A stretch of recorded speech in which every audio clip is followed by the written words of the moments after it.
முருக பக்தர்கள் மாநாட்டில் பகுத்தறிவு போராளி பெரியாரையும் அண்ணாவையும் கொச்சைப்படுத்தி பேசியதை சண்டாளன் செல்லூர் ராஜுவும் ஆர்.பி. உதயகுமாரும் தன்மானத்தை விட்டு மேடையில் அமர்ந்து பார்த்திருப்பதாக திமுக தெற்கு மாவட்ட செயலாளர் சேடப்பட்டி மணிமாறன் செப்பு மொழிந்துள்ளார்.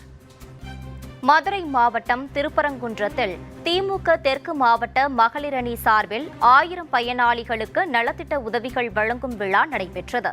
இதில் கலந்து கொண்டு பேசிய போது சேடப்பட்டி மணிமாறன் இவ்வாறு செப்பு மொழிந்துள்ளார்.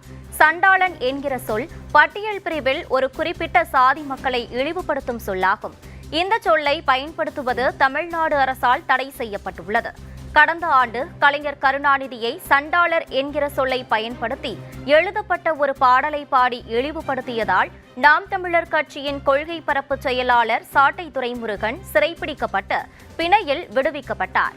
இதையடுத்து இதுபோன்ற சொற்களை பயன்படுத்துவோர் மீது SC/ST வன்கொடுமை தடுப்புச் சட்டத்தின் கீழ் நடவடிக்கை எடுக்கப்படும் என தமிழ்நாடு ஆதி திராவிடர் மற்றும் பழங்குடியினர் மாநில ஆணையம் எச்சரிக்கை விடுத்தது.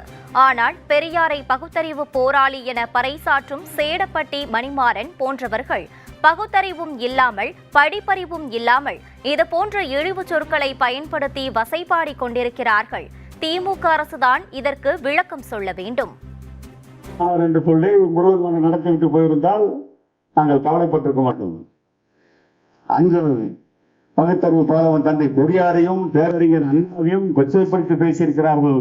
அதை இந்த சண்டாளர்கள் ராஜன் செல்லப்பாவும் இந்த உதயகுமாரும் இந்த செல்லூர் அமர்ந்து வேடிக்கை பார்த்தார்களே, அதைத்தான் சொன்ன சுயமரியாதை தெருவில் விட்டு மேடையை அமர்ந்து விட்டு இன்றைக்கு உதயகுமார் பதில் சொல்லியிருக்கிறார். அமைச்சர், முன்னாள் அமைச்சர் என்ன சொல்லியிருக்கிறார்? நாங்கள் இந்த கருத்துக்கள்லாம் பேசுவாங்கன்னு எங்களுக்கு தெரியாது, நாங்கள் தெரியாம அந்த மேடை ஏறிட்டோம்.